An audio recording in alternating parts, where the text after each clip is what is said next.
Red Bull Racing is one of the best Formula One teams.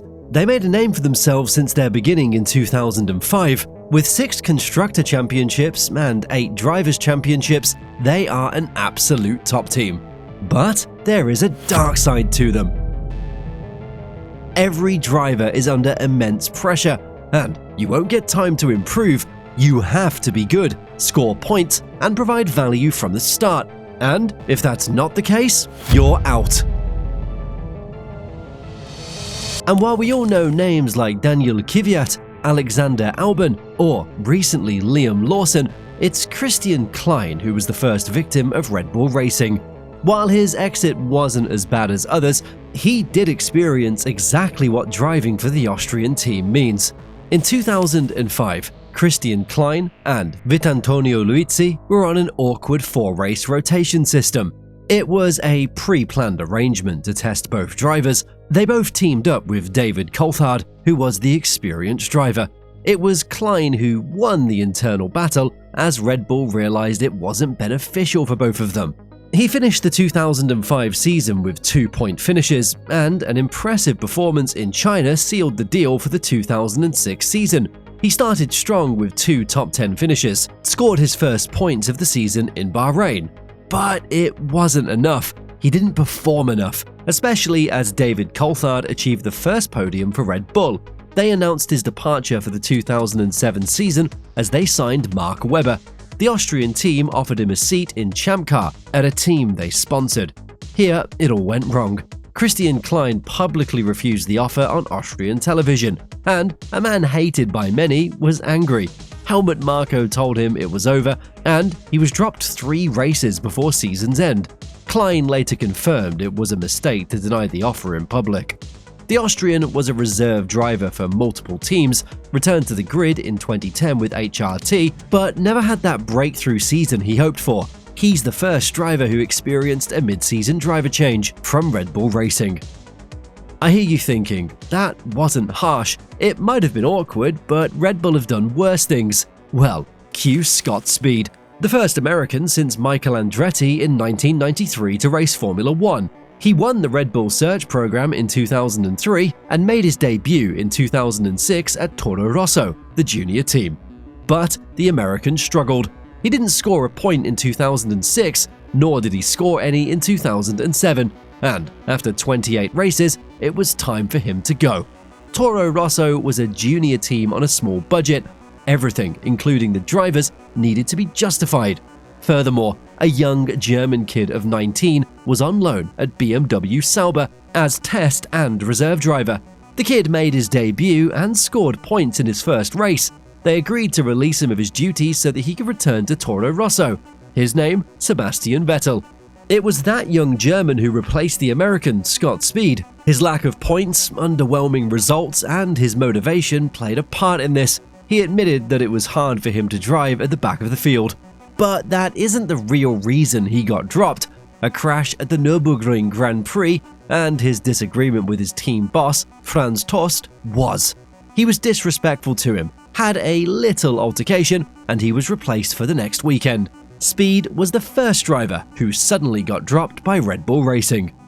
He was 29 years old, won 4 consecutive Champ Car titles, and made his Formula One debut in 2008 with Toro Rosso. His name, Sébastien Bourdais. A Frenchman who was longing for the spot as he missed out in 2001 to drive for Arrows. But it didn't go as planned. While he did score points in 2008, collected 4 points and was retained for the 2009 season, his new rookie teammate, Sébastien Buemi, was faster than him. He scored points that season, but also had multiple accidents and qualified last by over a second at the German Grand Prix. He got dropped mid-season and replaced by another rookie, but it wasn't the end of his story with Toro Rosso. He was advised to file a lawsuit for a contract breach. They settled in court, and a $2.1 million bonus was the result of it. While the following 3 drivers never experienced a harsh mid-season drop, their Formula One careers were impacted. All were not as bad in terms of performance as the earlier mentioned ones, but they still got dropped.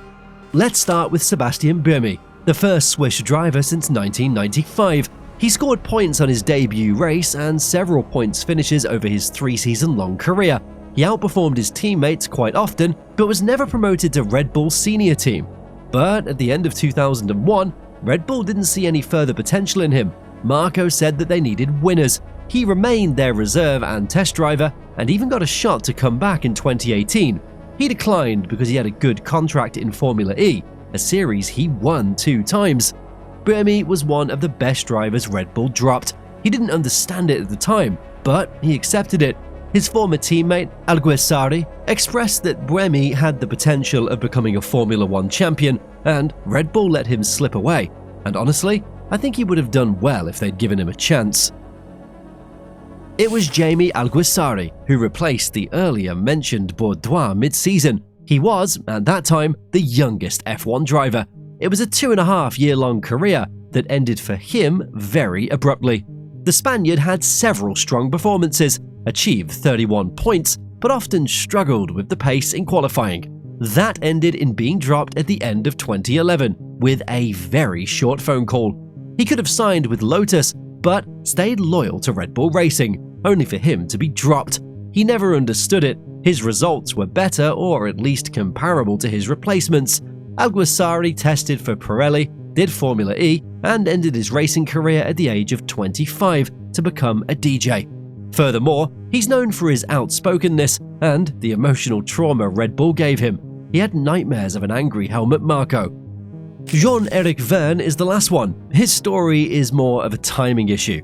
If he was at Red Bull Racing at a different time, his career could have been very different.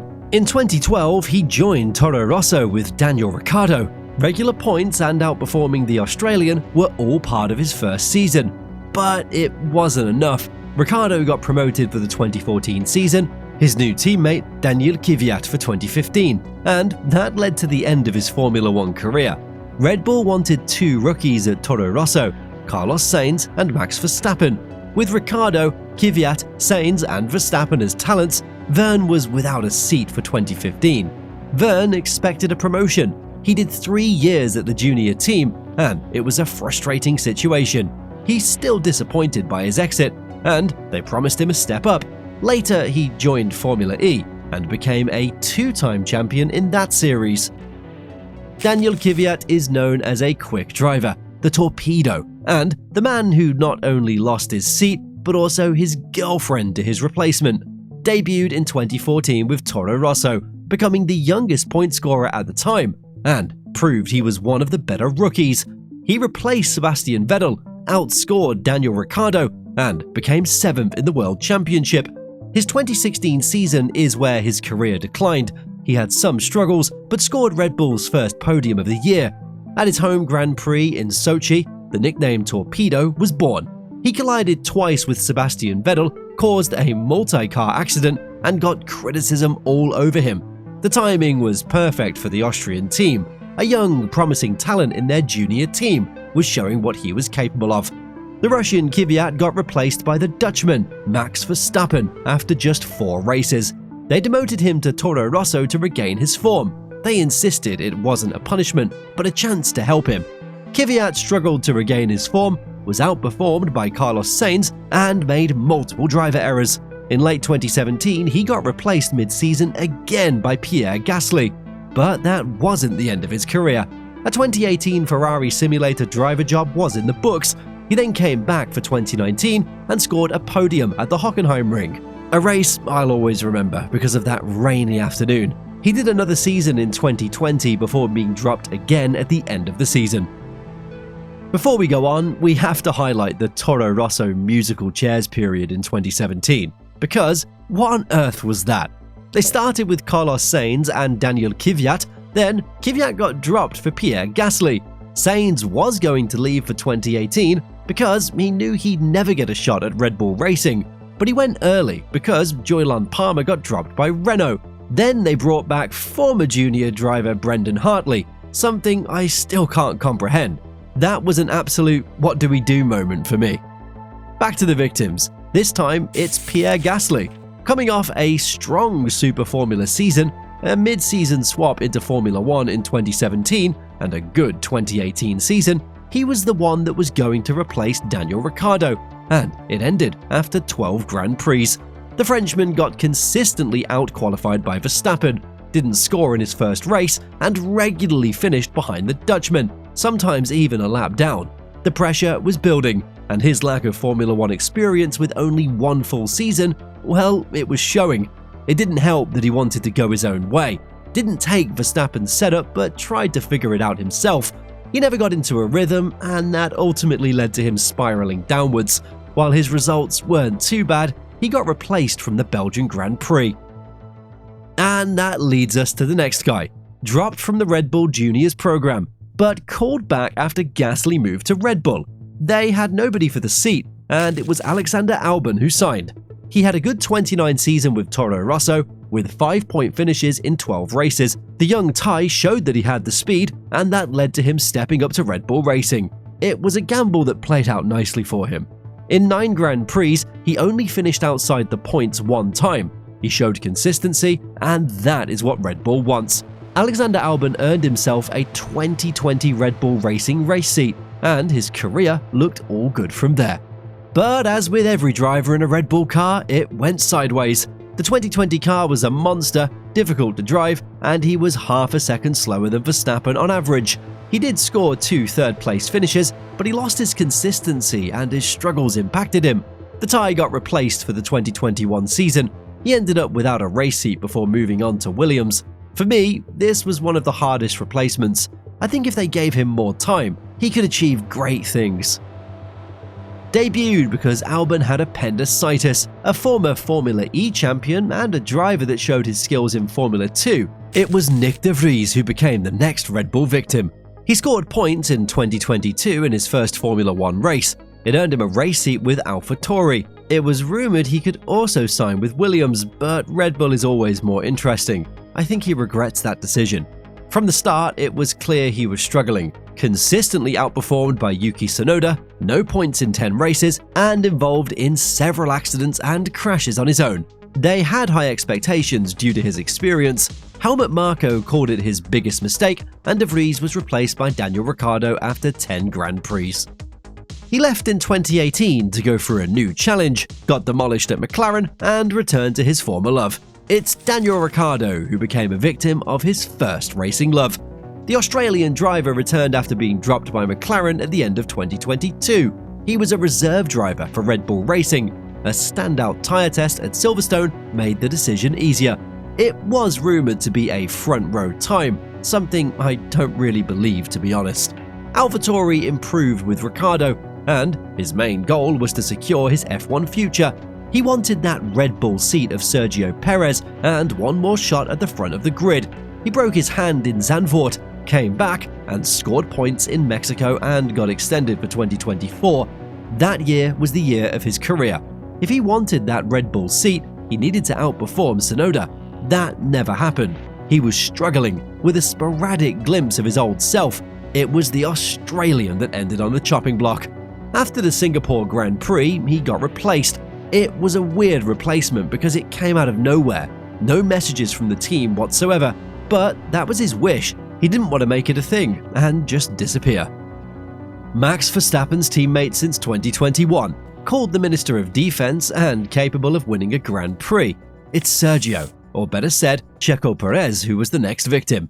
And I'm not sure if he really belongs on this list. He wasn't bad in 2021. His 2022 season was alright, but it was 2023 and 2024 that ended his career.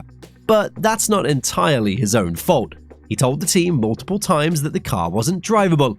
His problem was Max Verstappen, the guy that kept performing week in, week out, won 10 Grand Prix in a row, and won with a slower car in 2024.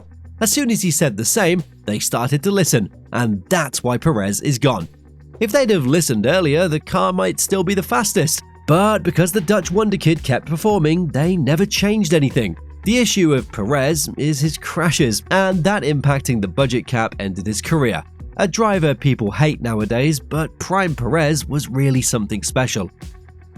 We're almost there. The end is coming, and the next victim isn't a particularly long segment either. It's Liam Lawson, who got axed after 2 Grand Prix. Unbelievable, if you ask me. The New Zealander made his debut in 2023 after Ricciardo broke his hand. He showed speed and scored points in Singapore. Once again, he was on the sideline and came back at the end of 2024 as Daniel Ricciardo's replacement. It was him or Yuki who got the seat next to Verstappen for 2025. 2-point finishes, but still beaten by Tsunoda. He still got the seat because Helmut Marko and Christian Horner believed he had a mindset advantage. Well, that aged like milk. From the first Grand Prix in 2025, he lacked confidence. A terrible qualification and a retirement in the race were the result. A disaster in China followed. But what was even worse was his mentality. He looked completely destroyed, and the mechanics told Red Bull management they were worried. He got replaced by Tsunoda after just 2 Grand Prix. And now, it's Yuki Tsunoda in that Red Bull racing seat. While the season isn't finished, it's already clear he's the next victim. The Japanese driver is in his 5th season in Formula 1 and was confident he could perform. But that's not the case. The car is terrible, and once again, only Verstappen can drive it, and even he is struggling. Yuki's always happy, a good guy, and in the last 2 seasons he showed that he's quick enough, but still he's going under. And while Lawson got demoted to the junior team, it's Tsunoda who's in real danger. He can't go back. He was already too long at the second team. His career could end after this terrible period. I really hope that for him it's not the case. And all this got me wondering, who's next? Which driver will become the next victim? It's Isack Hadjar, I'm afraid. The rookie's had an amazing season and is for me the highlight so far. But I really hope he denies that Red Bull seat because, let's admit it, it's the equivalent of bungee jumping without a rope. But is there another driver who's a victim? The victim of his own mindset? It's showing almost every weekend, and I'm afraid it will play out in favour of his teammate winning a championship.